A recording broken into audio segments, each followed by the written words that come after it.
Some rivers in Africa, eh? Some rivers in Africa.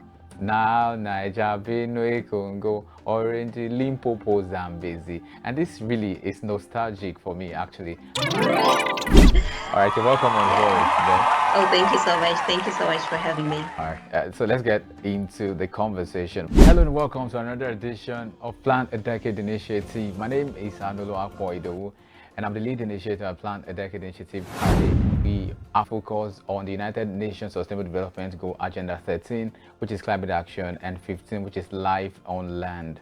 We mainstream climate action, we work on youth advocacy, climate action advocacy, climate change, mainstreaming in Nigeria. We also have a vision to plant more than 10,000 trees in Nigeria and also to bridge information and knowledge gap on climate action. And today we are taking the conversation away from West Africa down to Southern Africa. And what do I mean? Away from Nigeria to Zimbabwe. There are many people who are really working as regards the climate action, but how can we know this? And that is one of the reasons why Plant a Decade Initiative program is live today. We're going to be having a session with one of the youth climate actors in Zimbabwe. She's an amazing worker. She's done a lot of works, research and all that in Zimbabwe as regards the climate discourse. And today, before we get into that, a brief about Zimbabwe will be fine. We know that Zimbabwe is a southern African country that is landlocked between Zambezi and Limpopo River. And that brings to mind the song we used to sing way back in elementary school. That some rivers in Africa, eh?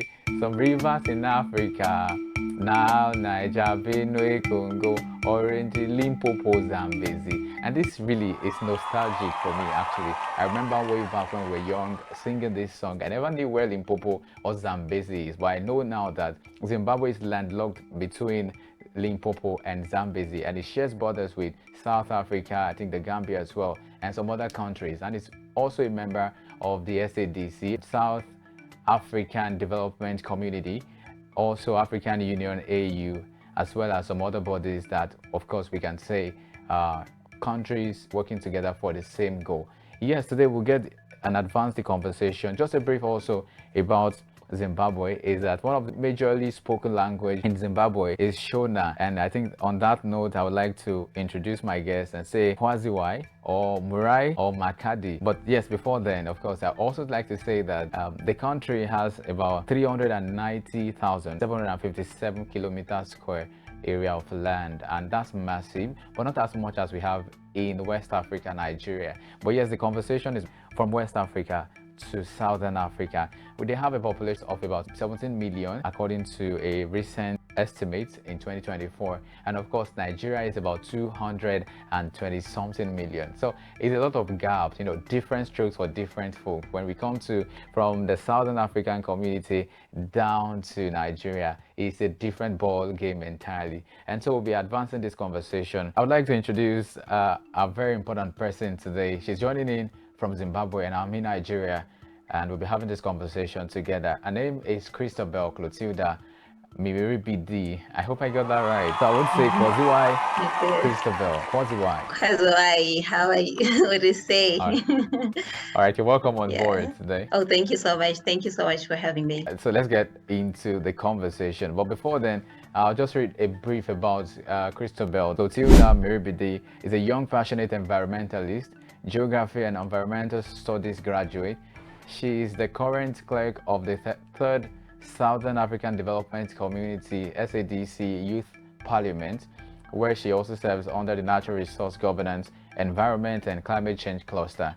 Christabel has earned several titles in the climate space, and these include being a 2024 Max Thabiso Erkins Climate Ambassador, also a COP28 International Youth Climate Delegate, and Italy International Renewable Energy Agency 1 Act for Climate Peer Educator. Christabel has a keen interest on climate and environmental issues.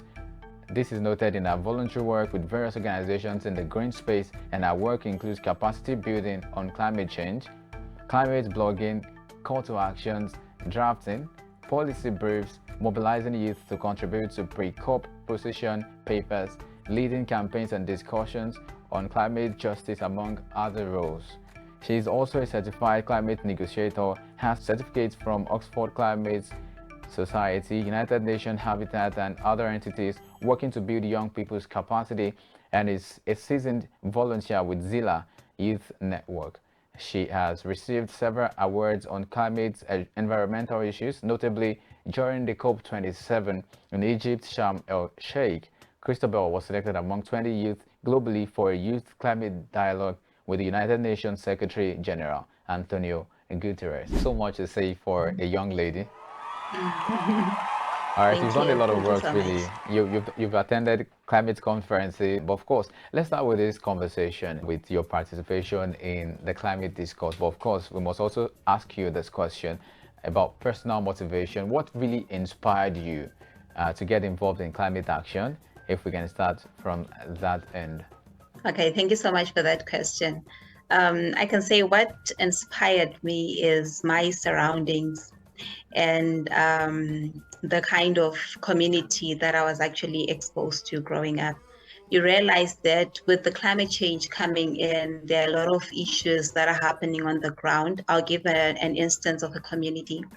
A community where I come from, it's a farming community, and you realize that with the climate change wreaking havoc, there's a lot of losses that are incurring on the farmers as a result of the changes on the climate patterns.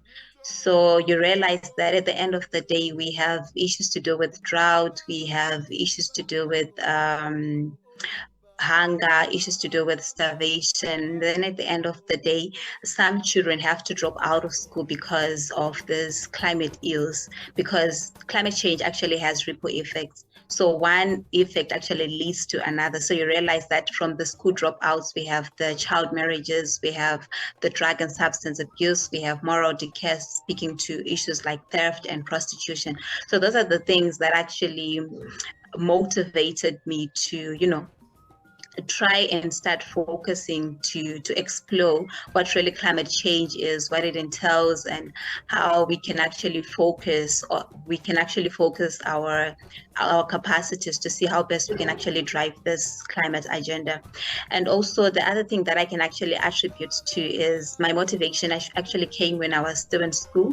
I used to participate in debates, so I was part of an environmental club that actually hosted debates from time to time. And I remember the first topic that I debated on was a debate on whether we should pursue environmental education or rather environmental persecution to deal with the issues that we face within the environmental space. And it was really something that was very interesting because it allowed me to delve deeper into these environmental issues. I had to research so that I actually speak from an informed perspective when I actually give out my contributions. And then from there, I realized that it's something that's within me, something that I should actually go on with. So from then on, I felt this need to save the environment from destruction and also serve humanity with distinction. That explains why I actually do a lot of voluntary work within the green space to see how best we can put our collective efforts together to see how we can address the climate crisis. Quite passionate, your story. Interesting to know, of course. I also like to ask you, how many conferences have you attended? I mean, the COP conference, I think, if I'm so sure, it's about 2, right? Yes, it's 2 currently. All right, so I would like to say that the current population of Zimbabwe is about 17 million. How did you make it out as one of the few delegates coming from that country and that region? That's a good question. I kind of feel like you have already done a research about my country, which is a good thing. I feel like we should just adopt you, and have you come here. Okay, so what can I say? I can say it's God's grace and a lot of hard work. Like you did mention when you were actually introducing me, and like I also reiterated, I am a young person who strongly believes in volunteering. So I'll give reference to my volunteer work as one of the things that actually contributed to me being considered for the 2 occasions. So first I'll talk about my attendance at COP27 in Egypt, Sharm el-Sheikh. So since 2019 to date, I've been volunteering with an organization called the Zimbabwe Environmental Law Association. And this is an organization that works to safeguard the environment and to empower marginalized communities in Southern Africa. So I have been working to support the different work that the organization focuses on under the climate change cluster, the extractives, the land and natural resources cluster, and all the other clusters. So as a result of my volunteer work to attend the climate convenings, and I was selected to be that one person to contribute and represent the voices of young people at that convening. Hence, they supported me to attend my first conference of parties that was in Egypt, Sharm el-Sheikh, like I did mention. And I was able to share the different perspectives that young people from Zimbabwe had, and other children that we're also working with, because as part of the organization, it also works with children, and we had a number of initiatives, a number of programs that we were actually doing with children, like different campaigns, for instance, the My Planet, My Right campaign, the Global Action Month, which were focused on ensuring that we create safe, healthier, cleaner and sustainable environments for children. So that's how I was supported to attend my first COP in Egypt, Sharm el-Sheikh. And then for my second COP, I'll also attribute this to voluntary work, and also to being out there and, always ready to contribute and to chip in whenever you are needed. So for my second conference of parties, the co-presidency himself, Dr. Sultan, launched a program titled the COP28 International Youth Climate Delegate Program. And for this program in particular, they wanted to support 100 young people from different countries, that is to consider small island development states, to consider people from the least developed countries, to consider young people who are like being affected greatly by climate change, but are also at the forefront of climate adaptation, climate mitigation, so that they come and represent the voices of other fellow young people, and also to put forward different views that can be adopted, as well as to effectively and meaningfully participate in the climate convenings that also include the climate negotiations. So I applied for the program, and I actually had to indicate all the work that I'm actually involved in my country and across the Southern African continent. I indicated the organizations that I volunteer with. I volunteer with a number of environmental organizations that include Zela, like I did mention, Save Our Environment Trust, Advocates for Earth, Africa Youth Initiative on Climate Change, Zimbabwe, and a lot more. So I actually indicated all that.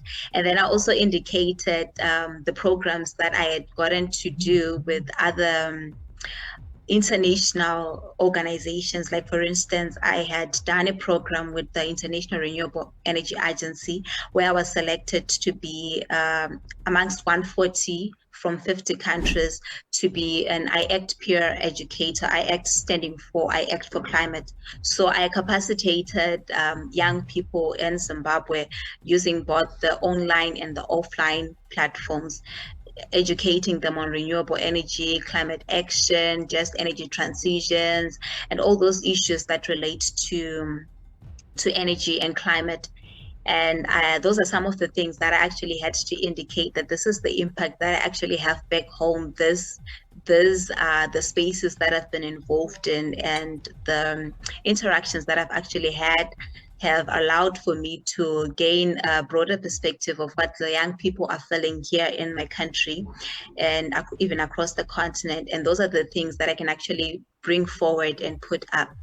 So I was selected then. I participated in the program. The co-presidency actually supported us to attend different climate convenings that were leading up to the Conference of Parties in UAE and Dubai.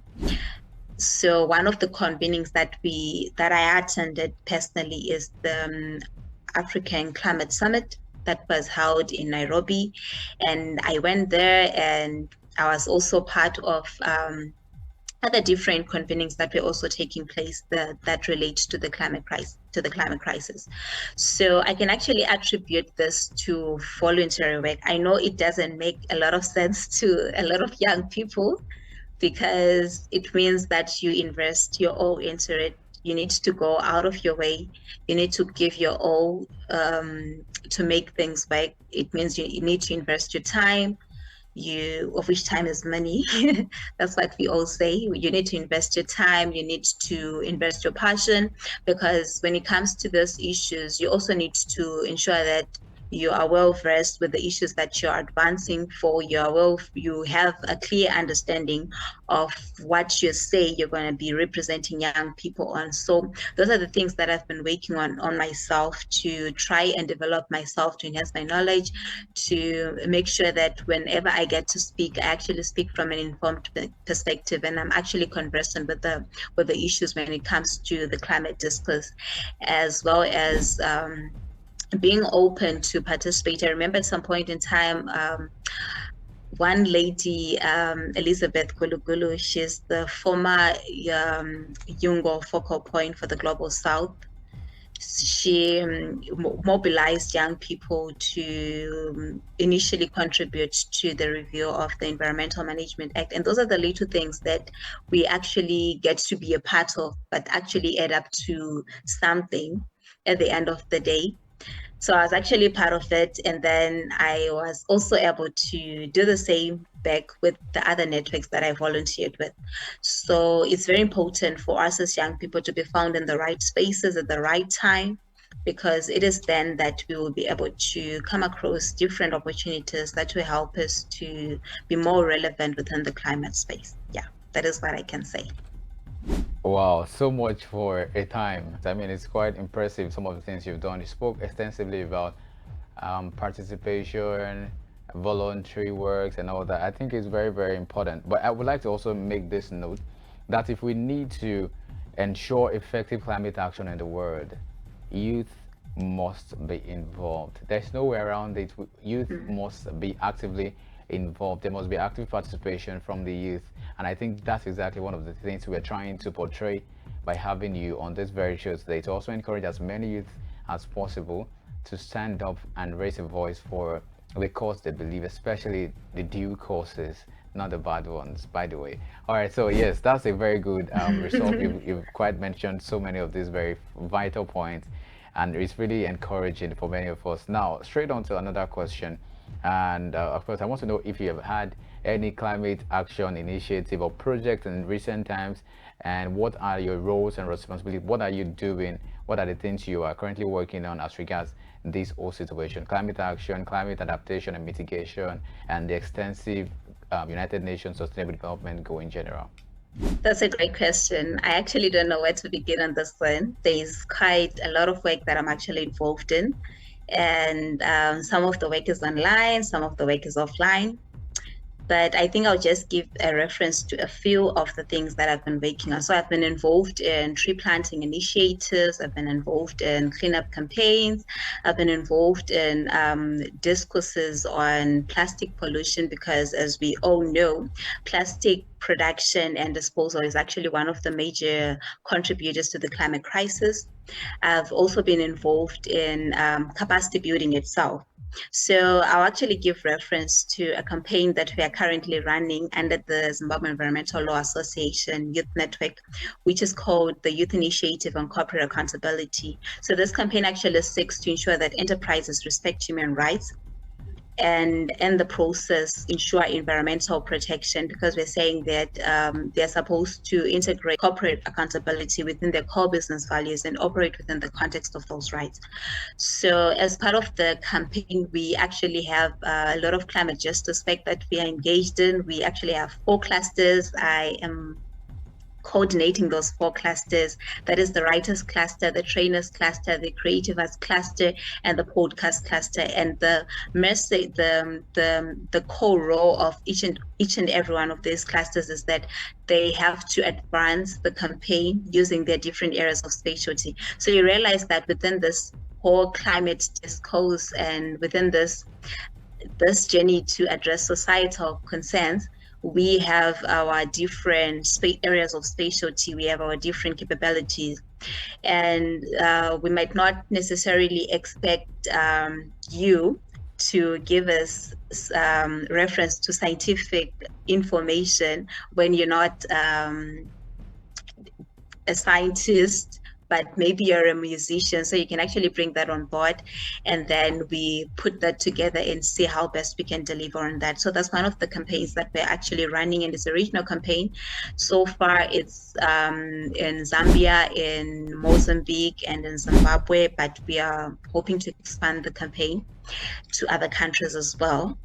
And then the other thing that I can actually point to that I'm working on is I am doing a program by the Max Daviso Atkins Climate Ambassador, by the name Max Daviso Atkins Climate Ambassador. And this is a program that is being done by the Global Youth Climate Network. And it's a program that selected 150 young people from across the world, from a pool of over 3,100 applicants. And for the program, it's in collaboration with the World Bank Group and the Connect for Climate. And as part of the program, we're being capacitated on the different issues, the different critical issues within the climate space. And as a result, I'm actually taking it up to implement different climate initiatives that I can do in my own capacity, as well as collaborating with other different entities. So in that regard, I am actually involved in capacity building to pass down the knowledge that I've actually gained to the other different groups of the society, because this climate issue is actually an issue that is affecting everyone and everywhere. And it's very important that everyone is also on board to try and address the climate crisis. But for everyone to be on board to address the climate crisis, it means they need to be informed. They need to have the relevant information so that they can actually take part in the action. Then also, as part of the workshop that I recently attended, that was hosted by the African Union Chairperson, Her Excellency Chidompempa. We were capacitated also on different things that included climate change and mental health. And I've actually written something to talk about climate change and mental health, because we realize that people are suffering from it, but probably they don't know that is what they're suffering from. And from the presentations that we got, you realize that there are horrifying statistics as a result of the climate change mental health issue, with a lot of farmers, a lot of people who are engaged in businesses that have been affected by the climate crisis had committed suicide. So it's also something that we are also having here in Zimbabwe, probably not noted down, but it's something that I'm actually exploring and trying to see how best we can address the issues to do with climate change and mental health, and offer those platforms to allow for people to open up, to allow for people to share their different perspectives, to share what they're feeling, just create that open talk environment to have people come through and share what they're feeling deep down. Then also, we're also working to see how best we can also try in my community, how we can also try to minimize deforestation, because deforestation, as we all know, is also one of the major contributors to the climate crisis. So we have a campaign strategy that we actually want as a result of the workshop also that we had that was hosted by the AU chairperson. So for that, we're going to be focusing on building the capacity of communities around issues to do with deforestation and how it leads to the climate crisis, because you realize that we have communities which are dependent on excuse me, on firewood as a source of fuel, and we also have communities that are dependent on tobacco farming as a source of livelihood, and we know that tobacco curing itself is not sustainable. So to try and cap this, we are trying and we are still going to put our efforts into educating communities on how they can adopt more eco-friendly farming practices. For example, explore other options of crops that can be grown that are not as destructive to the environment, because we don't want to lose our precious trees. We don't want to destroy everything, because you mentioned the issue of sustainable development. We don't want to risk everything such that the future generations won't get anything. So in whatever decisions that we are doing, we are going to meet our needs, but not compromising the ability of the future generations to also meet their own needs. So those are the things that we're actually working on, as well as to see how best we can actually provide alternative solutions, because it's very difficult to just come up and say, you should stop cutting down trees, and yet there's no alternative source of energy for that woman or for that man. Yeah. So those are the things that we're actually focused on, and the things that I'm actually working on, some of the projects that I'm actually working on to see how best we can actually advance the climate agenda. Yeah, actually, that's so much. I must confess to you that I feel so inspired by the words you've spoken, the things you're doing, the things you've done, and the things you would yet to do, just like you said, according to you. Of course, this is quite a great effort to really commend. I really commend what you guys are doing, right? And also, you mentioned deforestation, which of course is one of the things we are working on as Plant a Decade Initiative.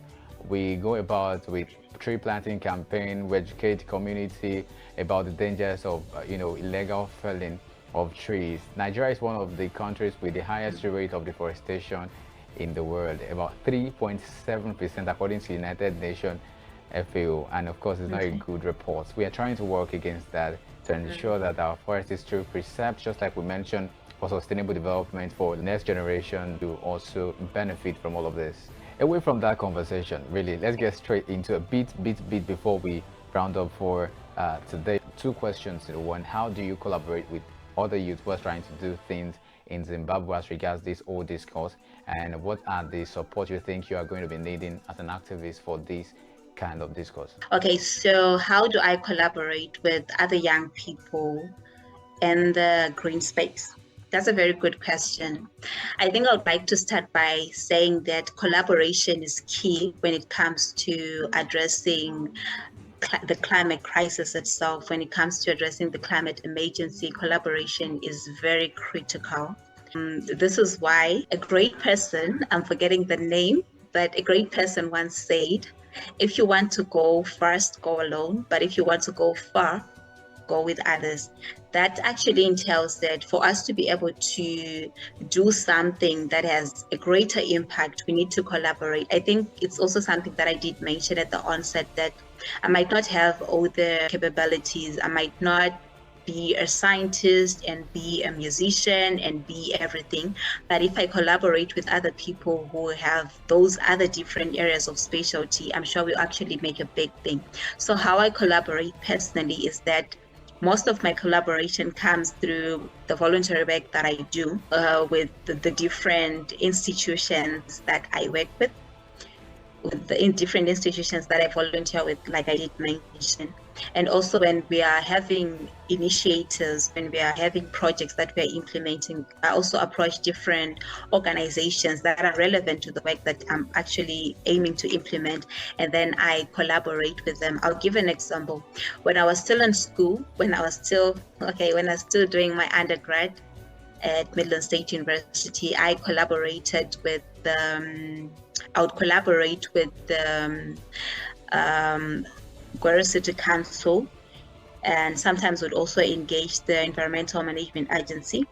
How did we do this? And also the Forestry Commission. So you'd realize that sometimes you want to plant trees, but you don't have the resources to purchase the trees to be planted. So we'd approach the Forestry Commission, would tell them, okay, so this is what we want to do as a club, because I was actually the president for Midland State University Environmental Society, which is a social club that is focused on promoting environmental sustainability through action, research, and awareness. And we did this both on campus and off campus. So we'd approach them and then we say, okay, so we want to plant trees in a certain community, or we want to plant trees at school, but then we don't have the trees. And then they'll say, no, it's fine. How many trees are you looking up to? What kind of trees would you like, so that we see how best we can assist you? And then maybe they would make that donation to us, and then we will be able to plant the trees because they have provided the trees. We are now mobilizing the young people to be involved in the tree planting, and then we come together and then we implement at the end of the day. It's a win for both of us. So those are the things that I've actually leveraged on to ensure that I leverage on already existing structures, like those entities that we already be working with. I leverage on the entities that I also volunteer with. When I want to implement something, I just approach them and then say, this is what I have in mind. I was thinking that let's host a plastic pollution awareness campaign, and these are the resources that I have, these are the resources that I need, and then they always come through to see how best they can actually help out. Then what else can I say? Yeah, pretty much you've said so many things to recount. I mean, if I have my jottings, it will be full of everything you've said. I mean, quite impressive, I must confess to you. And of course, for want of time, we might need to finish up with this show, but just in few words, I'd like you to answer a few questions. One of the questions is, how do you think we can, as youth, African youth now, how do you think we can influence policy and decision making at the government level? What do we need to do moving forward? That's a very good question. So I'll give reference to a session that I was actually attending today. We had the World Bank Vice President coming through. His name is Jay. I'm forgetting the surname. I think I might not be able to pronounce it well. But then Jay came through for the session, and then he was talking about making your own table. So we often talk about how we as young people are excluded at the decision-making table. And we often talk about how we're supposed to bring our own chairs to the decision-making table. He was actually talking about making your own table. It's actually something that was also very interesting for me, because it's something that I haven't had ever since I joined this climate movement.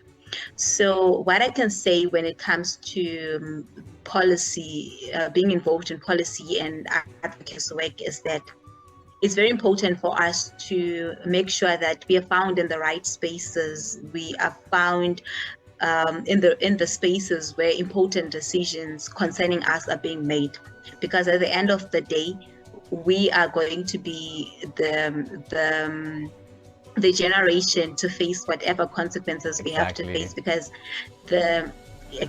because when we look at it, you realize that our existence and the existence of future generations actually entirely depends on us for survival.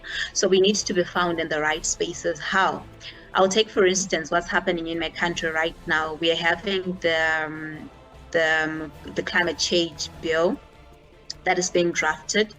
We're having the climate change bill that is being, polished. It hasn't been gazetted as of yet. Those are the spaces where young people need to be found, because what the government is doing the government of Zimbabwe is doing is that it's going around the country. Right now, as we speak, it's in Matebeleland, which is in the Bulawayo side of side of the country, and they are bringing this, unpacking this climate change bill to the residents, and they're saying you should come. It's actually open to everyone. You should come and share your views, share your perspectives, so that we are able to build up something. And those are the spaces where young people should be found, because this is an open space. You're not paying money to be a part of it. You're just going there, and then you're just going to share your different views, share your perspectives, and who knows, maybe some of the issues that you actually put in place that you actually put up will actually be taken and put into place.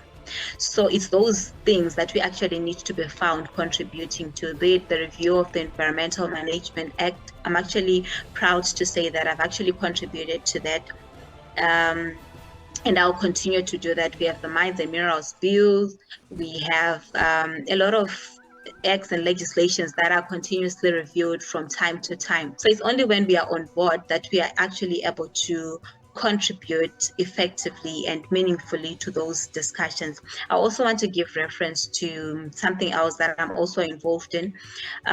Whenever we have different climate convenings, we always end up coming up with a policy brief that we direct to different stakeholders, that we direct to the relevant stakeholders. We've had instances where I've contributed to call to actions, that those ones were particularly focusing on the issue of environmental child rights. So those are the issues that we need to be found contributing on. Those are the relevant issues when it comes to issues to do with policy, issues to do with legislation, because if we don't know and if we are not found in those spaces, the next day we're going to ask the big question, but why did they make this decision? Who did they consult? And yet we are told, but we as young people, I know sometimes we kind of feel like, no, this is not really important. We can just be wherever we want to be, and they're going to sort it out there. We'll just wait for the outcome, and then we'll deal with what's there. So it's very important for us as young people to ensure that we are found in those spaces. Yeah. Wow, in those spaces, very important, really. I asked that question because I'm currently a media correspondent at a particular House of Assembly in my country, and I was part of a delegation. They were having a meeting at the legislative chamber that there are many miscreants and perpetrators of evil, kidnappers, terrorists, lodging in the forest in Nigeria. And so some of the opinions of some of the legislators was they should fell the trees, they should clear cut the forest because of criminals so as to expose them. And I was really shocked at this 24th century, 2024, when everybody's talking about climate action. Some people still don't understand that if you cut down trees indiscriminately without planting, you are causing more harm than good. Whichever way you want to tackle the problem of insecurity, it should not be to the detriment of the environment. So it's a discourse about security, or perhaps economic or ecologic. So it's at both sides. Everything must be balanced. Both ecological consideration must be put into play, and then economic consideration as well. But we have to find a balance for the two. So I brought that question. I see that you are really doing a lot of these, and it's quite notable to also know that when youth are at the places they should be, they'll be able to educate the community, educate people. And it's so funny because we think because people are legislators, they're supposed to know. But it's so unfortunate because it's not automatic. If you say they're supposed to know, you need to listen to them. Sometimes you'll probably be shocked at what are they saying. And it's very, very funny. That's why we must be there. I mean, there's no essence of you knowing without you sharing what you know. I mean, there are a lot of people who need to know what you know. So that's the essence of knowledge sharing. I think it's part of the importance of education, to share knowledge between one another. I think that's one of the things we're trying to do. And just like I would mention again, this is Padi. Padi is Plant a Decade Initiative. We are currently planting about 10,000 trees. We've raised over 10,000 tree seedlings, and we're planting as trees. We also try to bridge the information and knowledge gap on climate education in Nigeria, and we're also doing, and this is one of the platforms we use to convey that message to the public. And so I want to say a very big thank you to you. We could have a part 2 of this if you would have time. We could have you again if you would allow for that, because we need to still talk. But I wanted to ask about the results of the the climate conferences you've attended, some of the results particularly, if we could have them. On behalf of the entire Padi crew, we are youth-led climate advocacy group, and we'd like to induct you into Padi. Padi in our local parlance means friend. So if I say you're my Padi, Okay. I'm reaching out to you to shake your hand because you are a Padi, you're my friend. Of course, one of the ways we are befriending Mother Nature, we are befriending the environment because she doesn't have a friend. So who is supposed to be our friend? We decided to be a friend to Mother Nature. So that's why we are, as you can see, Plant a Decade Initiative is Padi. So we Padi with the Mother Nature. So you have been inducted into the Padi group now. So you are a Padi. Hello, Padi Christabel. Hello, Padi. I don't know if my hand is visible. It's all right. All right. Thank you so very much for coming. One last question before we go on a literal note, not just a few words. Can you mention about 5 of your role models in Zimbabwe or perhaps around the world? You need to read so that you're actually conversant with the issues that you actually have to talk about. Then trickling down to the no, it's fine, thank you. My other role model is Jamila Musayewa. Okay, she's not into climate, but she's just one person who actually inspires me. She does the etiquette talk, and I really like how she presents herself and everything. I've actually learned a lot from her, from email etiquette to issues to do with public speaking and a lot of all those other issues which I feel that are very crucial for me. And the other person that I actually want to talk about is Elizabeth Gulugulu, Elizabeth Machache Gulugulu. She's actually one woman, one young woman, yeah, who really inspires me, like by her work. I think one thing that I can especially mention is that I realized that she's actually one person who is always trying to give herself challenges, which is something that also, challenges me. John Bertrand Mandu is also one person that I can also comment on. Is also doing pretty well and is also always happy to chip in and assist when it comes to the work within the climate space. There's a lady called Josephine Shiname. She actually played an integral part because she would task me to things maybe that I haven't done before. Wow. And then I had to figure out how to go about it. Maybe I'll get a sample and then I had to find my way out of it. And my supervisor from the institution or the organization Midland where I did State my University. internship, Nyaradzo. No, the organization where I did my internship at Zella. Nyaradzo Mtono is also one person that I actually admire, and she has actually played a very integral part in terms of building me and molding me. Wow. Yeah, I think so far you've made your 5 lists. That's amazing. Wow. It's incredible. And because my sister as well. Okay. I just want to mention my sister. That's fine. We are cool with 5. Okay, mention your sister. Just the name and we'll be fine. Gwyneth, Miribidishis. Shout out to Gwyneth. Yeah, Gwyneth. I hope she sees this when we post it. All right, so that's fine. You have your list already. Yeah. Wow, because I believe there's no great person without a support base. There's no great person without a motivator, and that was why I asked you the question. Yeah. Building and growing is quite easy on the shoulders of people who have grown. You get to see more when you stand on their shoulders. You learn from them because growth is achievable with a template. So if there's a template to grow, then definitely catalyzes your movement, your growth, and it makes everything fine and even in a very good time. So that's exactly why I asked the question, which is what you have dealt with so well. I wish I could clap. Yeah. One time, I'm pressed for time. We have to go on this very show. Thank you so very much for coming to Plant the Decade Initiative Party Show today. It's been a nice conversation, a very a feast of reason, I would call it, very intellectual. It's strengthening, I must say. It's so impressive, right? That we have youth in Yeah. Africa, quality of youth in Africa who are really doing great stuff. And that's one of the reasons I'm very interested in this, to put it on the mainstream. Yes, I'm saying we could have another edition if you would permit, maybe sometime later. How do you Oh, yeah, think? sure, Well, sure.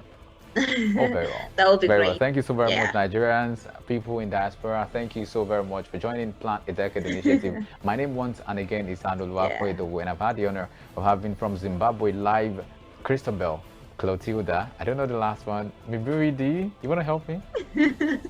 It's fine. Yeah, you're getting it right. All right. Thank you so very much. Have a nice Yeah. time. Bye. Bye. Thank you so much for having me. Have a good evening.